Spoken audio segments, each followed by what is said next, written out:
अभी शुरू करते हैं next topic. This is the law of resistance. Law of resistance, law of resistance, RESISTANC। Law of resistance है क्या ना? रेजिस्टेंस आप लोग सब जानते हो। रेजिस्टेंस है क्या? द रेजिस्टेंस जो the opposition of flow of current, जो करंट को अपोज करेगा, इसको बोलते हैं रेजिस्टेंस। रेजिस्टेंस देखने में कैसे? रेजिस्टेंस लाइक दिस है ना, दिस इज द रेजिस्टेंस। तो लॉ ऑफ रेजिस्टेंस क्या है ना? Number 1 point, the resistance is direct proportional length, and the number 2, the resistance is inverse proportional to 1 by area. This is the number 1, equation number 1 and equation number 2 है ना। Resistance direct length मतलब suppose हम resistance length जितना बढ़ाएंगे resistance बढ़ते बढ़ते बढ़ते जाएगा। सेकंड पॉइंट क्या है? Resistance is inverse proportional 1 by, जितना एरिया बढ़ाएंगे वो रेजिस्टेंस घटेगा, और जितना एरिया घटाएंगे वो रेजिस्टेंस बढ़ेगा। This is also called law of resistance. From दो इक्वेशन हम कंक्लूजन क्या पहुंचे? R some proportional constant L by A, और R equal to some proportional constant rho L upon A, that is rho equal to R into A by L. Rho is also called resistivity, RESISTIVIT, resistivity of the material. उसका unit क्या है? उसका unit क्या है? Ohm into metre. This is Om into metre, this is the unit of resistivity. कैसा आया ohm into metre? देखिए resistance का यूनिट है ओम, एरिया का यूनिट है metre square by metre, then metre metre cancel, they you can get the point ohm into metre. This is the unit of resistivity. तो इसमें एक question पूछता है ना, हमेशा any PSU any competitive exam से एक क्वेश्चन पूछता है, क्या है? The law of resistance. For example है ना, इसमें दो प्रॉब्लम आएगा। नंबर 1 प्रॉब्लम क्या है? Question number 1, if keep area constant, keeping area constant, keeping area constant, number 1 point. Number 2, keeping volume constant, keeping volume constant, CONSTANT। पहला point क्या है? कीपिंग एरिया का, सपोज एरिया को कांस्टेंट रखेंगे, what is the net change in resistance. Number 2, suppose हम volume को constant रखेंगे, what is the net change in resistance. देखिए हम पहले पॉइंट में आएंगे। Keep the area constant, I know that R equal row L upon A, ये हमारा फार्मूला है। R equal resistance, rho equal resistivity, L equal length, A equal to cross section area. Suppose एक conductor length L है, मैंने क्या किया? उसका conductor को लेंथ बढ़ा दिया, 2x कर दिया। कीपिंग एरिया कांस्टेंट, मैंने क्या किया? एरिया को मैंने कांस्टेंट रखा। Then what is the question is what is the new change in resistance, what is the new change in resistance. This is question number 1। Question number 1 क्या है? Suppose एक conductor का लेंथ L है, मैंने उसका length को 2 गुना बढ़ा दिया, जितना L था उसको 2x कर दिया। मैंने एरिया को कांस्टेंट रखा, keeping area constant, what the net change in resistance. ये क्वेश्चन पूछ रहा है कोई PSU में। ये अभी न्यू चैलेंज है, ऐसे टाइप क्वेश्चन एग्जाम में पूछता है ना। देखिए हमने सॉल्व करते हैं पहले। तो let the current of length L, हमने उसका लेंथ 2 गुना बढ़ा दिया, what is the new change in resistance. पहला केस में क्या? What is the R1, let R1 resistance, then rho L upon है, दिस इज क्वेश्चन नंबर 2 है ना। देन इक्वेशन 2 नंबर का क्या है? ये लेंथ उसको बढ़ा दिया, रो व्हाट इज लेंथ, जो लेंथ था उसको 2x कर दिया, नंबर 2। देन इक्वेशन नंबर 2 को हम ऐसे लिख सकते हैं, 2 रो L अपन है, दिस इक्वेशन नंबर 3। मैंने क्या किया? ये एरिया को कांस्टेंट रखा, keeping the area constant, keeping the area constant.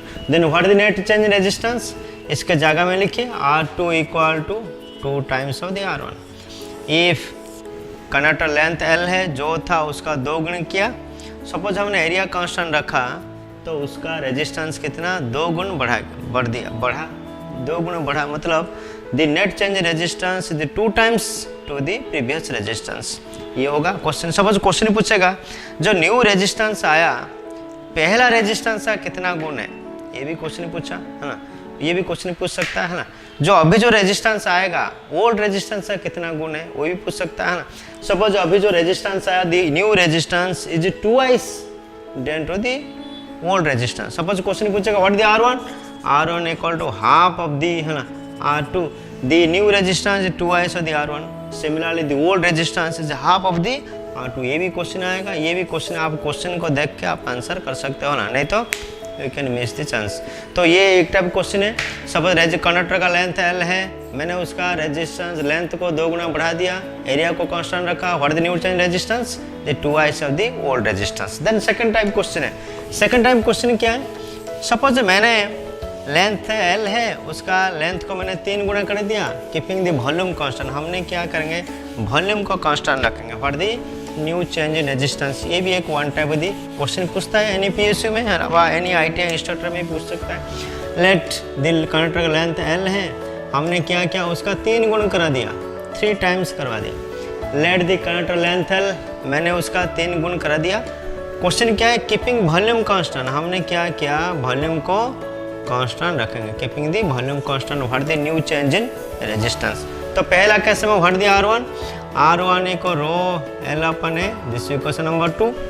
And second case में R2 equal rho 3 times L by A, this equation number 2। हमने लेंथ को 3 गुना बढ़ा दिया, लेकिन वॉल्यूम को कांस्टेंट रखा, एरिया को कांस्टेंट नहीं रखा। तो वॉल्यूम कैसे निकालेंगे, है ना।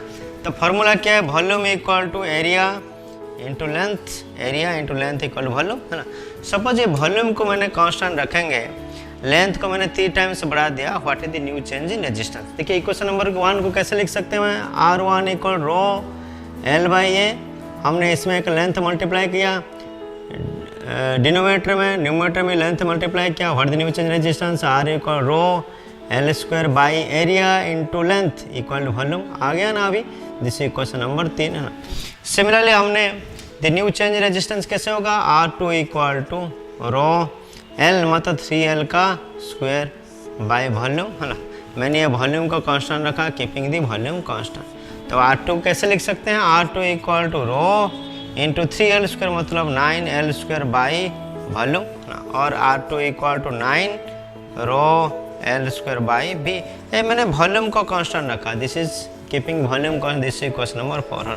सपोज हमने इक्वेशन नंबर 3 और इक्वेशन नंबर 4 को कंपेयर करेंगे, कीपिंग वॉल्यूम कांस्टेंट रखा, what the new change in resistance. देखिए R1 equal row L square by B और R2 equal 9 rho L square by B, rho L square by B, rho L square by B, what is rho L square, R1। Then हम R2 लिख सकते हैं, R2 equal to 9 times R1, 9 times R1। So from this expression we have to conclude that, है ना। Suppose हमने length उसका 2 गुना किया, volume को कांस्टेंट रखा, तो उसका रेजिस्टेंस वैल्यू डबल हो जाता है। तो एरिया कांस्टेंट रखा, उसका एरिया कांस्टेंट रखा, उसका डबल होता है। सपोज वॉल्यूम कांस्टेंट रखा, उसका स्क्वायर हो जाता है ना। सपोज लेंथ L है, मैंने उसका लेंथ को 2 गुना बढ़ा दिया, keeping area constant, what the net change in resistance, जितना रेजिस्टेंस पहले था उसका 2 गुना बढ़ जाएगा। सपोज मैंने वॉल्यूम का कांस्टेंट रखा, जितना हुआ उसका स्क्वायर टाइम्स हो जाएगा, मतलब L का 3 गुना बढ़ा दिया मतलब 9। So the new change in resistance equal 9 times to the old resistance, ना. Then what is the old resistance? The old resistance equal to 1 by 9 times to the new resistance, ना. In this manner we can calculate the resistance of a conductor. ठीक है ना। तो from this ऐसा हमने conclusion क्या पहुंचा, अभी हमने आपका 2 पहले क्या खत्म किया, what is the linear and non linear system क्या है, लीनियर क्या है, नॉन लीनियर सिस्टम क्या है, उसमें क्वेश्चन हम पूछ सकता है। Linear system, law of the superposition, obey the linearity principle, है ना। लीनियरिटी प्रिंसिपल होने के लिए बा एनी लीनियर सिस्टम होने के लिए हमको 4 डेफिनेशन सेटिस्फाई करना पड़ेगा। पहले output direct person input, response direct person excitation, all the loss in electrical engineering and law of the superposition principle homogeneity. ये 4 नियम मानेगा तो दिस सिस्टम को हम लीनियर सिस्टम बोलते हैं। Then otherwise this system non system. अभी मैंने टॉपिक खत्म किया क्या है ना, लॉ ऑफ रेजिस्टेंस। सपोज आपका लॉ ऑफ रेजिस्टेंस क्या है, resistance direct proportional to the length, resistance is inversely proportional to the area. Suppose हमने कैसे चेंज करेंगे रेजिस्टेंस, उसका 2 कॉन्सेप्ट है, one is the keeping area constant, keeping volume constant. Area constant रखेंगे तो क्या होगा चेंज इन रेजिस्टेंस, और वॉल्यूम कांस्टेंट रखेंगे क्या होगा रेजिस्टेंस ना। ये 2 टॉपिक मैंने बेसिक इलेक्ट्रिकल का पहला टॉपिक मैंने आपका खत्म किया है ना। तो अभी एक न्यू टॉपिक शुरू करते हैं, है ना। This is the parameter. What do mean by parameter, PARAMETER, parameter. Parameter क्या है, any variable quantity in electrical engineering, any variable quantity in electrical engineering, electrical engineering variable quantity को हम बोलते हैं पैरामीटर। पैरामीटर टू टाइप्स का है, one is का the lumped parameter, one is का the LUMP lumped parameter, and second is का the distribution parameter, distribution parameter. Lumped parameter मतलब क्या है, the value of resistance, inductance and capacitance का value एक पर्टिकुलर डिस्टेंस के लिए कांस्टेंट रहेगा, then the parameter is also called your lumped parameter. The value of the resistance, the value of the inductance, and the value of the value of the capacitor will remain constant at particular distance. Suppose for example in a short transmission line, the value resistance का value and inductance का value and the capacitance का value constant रहेगा, then the parameter is also called your lumped parameter, है ना. Then suppose the resistance का value, inductance का value and the capacitance value can vary with respect to the time. Time अनुसार vary करेगा कि distance अनुसार vary करेगा, then the system is also called your distribution parameter. Suppose for example the distribution parameter applicable in a long transmission line and as well as the medium transmission line. The resistance का value, inductance का value, capacitance का value vary करेगा distance के अनुसार, then the system is also then the parameter is also called your distribution parameter.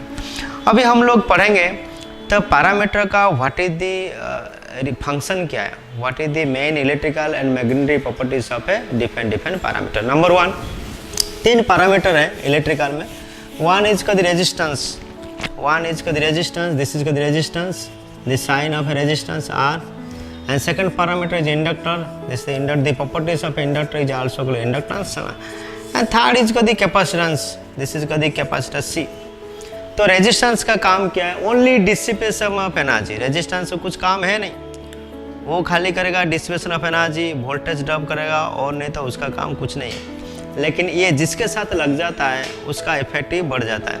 Suppose R C real resistance का काम क्या है, only for the voltage drop, this also called voltage drop. और dissipation of energy को dissipate करेगा, जिस काम है किसका, रेजिस्टेंस है. Then what the inductor? Inductor काम क्या है? The any property, any inductor in a coil form, well any inductor in a coil form is also called inductor. The properties of a inductor is also called inductance ना. वो inductor properties को हम क्या बोलते हैं, inductance बोलते हैं. देखिए हम इसके inductor will play very important role, है ना, in case of the electrical engineering. ये 3 पैरामीटर का जबरदस्त रोल है, रेजिस्टेंस, इंडक्टेंस एंड आज द कैपेसिटेंस. तो इंडक्टर है क्या, द इंडक्टर का पहला पॉइंट है द नंबर 1 प्रॉपर्टी, इसका store energy. Number 1 property store energy in magnetic field, ये मैग्नेटिक फील्ड पे एनर्जी स्टोर करेगा.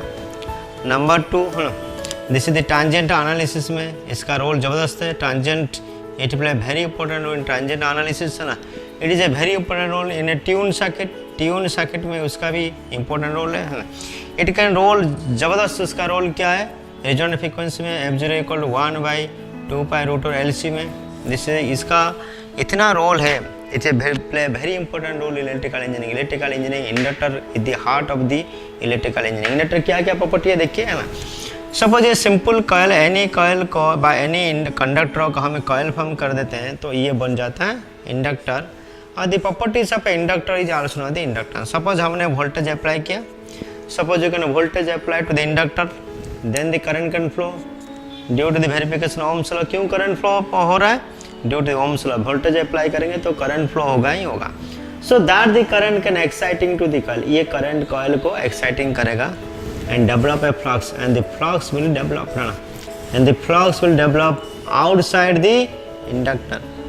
The flux, when the flux will develop, the force will be created in outside the magnetic field. ये create, ये जो field create करेगा, once the flux will develop, है ना, the field will created, that the field is also called magnetic field. इसको क्या बोलते हैं, मैग्नेटिक फील्ड बोलते हैं ना.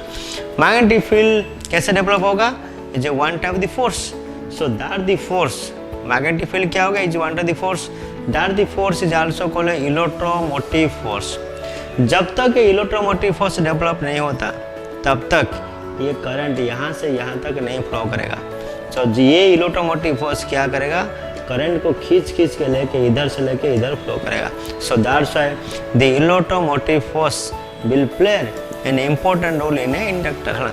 तो that the electromotive force, otherwise हमने करेंगे ये सब जो मैग्नेटिक सर्किट हो जाएगा, इसको बोलते हैं MMF, that is a magnetomotive force is also called N × I मतलब number the turns, n is the number turns into current flowing in inductor, that is the magnetomotive force. Once the magnetomotive force develop हो गया, वही magnetomotive force क्या करेगा, current को खींच के इधर से लेके इधर फ्लो करेगा. तो that's why in initial condition, the inductor at initial condition t = 0, the inductor behaves as a open circuit, कुछ समय के बाद द करंट फ्लो करेगा। So that the transient analysis में क्या बोलते हैं, T equal infinity the inductor as a close circuit. Close circuit में क्या करेगा, करंट फ्लो करेगा। ओपन सर्किट में क्या होगा, इंडक्टर में करंट फ्लो नहीं करेगा। So this will play a very important role in a transmission line और the any coil circuit. From this expression we have to conclude that जो energy क्या करेगा outside of the field, the energy store होगा magnetic field में, and that the analysis is also called a transient analysis of an inductor। तो inductor का दो property है, पहला प्रॉपर्टी क्या है, it can energy store in magnetic field. तो कितना एनर्जी स्टोर करेगा, ये जो मैग्नेटिक फील्ड एनर्जी स्टोर करेगा equal to half L into I square. What is I, the current flow in inductor. What is L, L is the self inductance of the inductor. What is self inductance, L equal to N into five by I. What is N, number the turns. What is five, five the flux produce in a coil. What is I, I the net current flowing in inductor. तो inductor का तीन body, पहला क्या है, energy store करेगा इन magnetic field. Second क्या करेगा, it is very important role transient analysis. Transient analysis में इनिशियल कंडीशन में inductor act as open circuit, final condition inductor act as short circuit. Third condition क्या है, it act as tune circuit. Tune circuit में what is resonant frequency, f0 = 1/2π√LC। तो आपको कौन सा याद रखना पड़ेगा, इसमें आपको तीन कंडीशन याद रखना पड़ेगा। पहला क्या है, द इंडक्टर में एनर्जी स्टोर होगा, वो मैग्नेटिक फील्ड में एनर्जी स्टोर होगा, that is outside of the field. कितना एनर्जी स्टोर होगा, E = half Li into I square. Third condition क्या है, ये जो एनर्जी स्टोर होगा मैग्नेटिक फील्ड में ही होगा। और ये जो ट्रांजिएंट एनालिसिस में टी इनिशियल कंडीशन में inductor act as open circuit, final condition में इंडक्टर एज शॉर्ट सर्किट। ये तीन कंडीशन आपको याद रखना पड़ेगा, बाकी सब भूल जाना है ना। देन नेक्स्ट हम जाते हैं कैपेसिटर। कैपेसिटर भी will play important role. Capacitor का क्या है, what the capacitor, capacitor C है ना, ये एनी दो प्लेट को हमने एक पार्टिकुलर डिस्टेंस में रखेंगे, ये बन जाए capacitor. This is V, voltage apply किया, दिस इज I। तो capacitor equal to C equal to Q upon V। What is Q, Q is the charge, what is V the voltage, this is the capacitor ना। दूसरा point क्या है, C equal to epsilon A upon D ना। What is D? D is the difference by distance separation between two plates. What is A? A is also called permittivity है ना, permittivity। इसको याद रखना, ये हमेशा क्वेश्चन में पूछता है, what is the permittivity है ना। Permittivity is also the ease of any magnetic material। कोई भी मैग्नेटिक मटेरियल का प्रॉपर्टीज को हमने बोलते हैं permittivity. The ease of any magnetic material is also called permittivity, not permeability है ना। The ease of any electrical material को बोलते हैं परमिटिविटी, और the ease of any magnetic material को बोलते हैं परमियाबिलिटी। द परमिटिविटी क्या है, epsilon equal to epsilon 0 into epsilon r। इसका वैल्यू पूछते हैं हमेशा कोई भी कॉम्पिटिटिव एग्जाम में से। E0 का वैल्यू क्या है, E0 वैल्यू 8.854 × 10⁻12 Fm। इसका वैल्यू हमेशा याद रखना। Then C equal to epsilon A upon D। What is D, D the separation between two plates. Suppose हमने पढ़ेंगे अभी इसका प्रॉपर्टी, सपने हमने इसको पॉजिटिव पोटेंशियल लगाएगा, इसको नेगेटिव पोटेंशियल लगाया। सो इस is positive plate, this is negative plate. जो पोटेंशियल डिफरेंट डेवलप होगा, the current can jump on the one side to the other side. ये जो करंट जंप कर रहा है, so that the property is also called short circuit property है ना।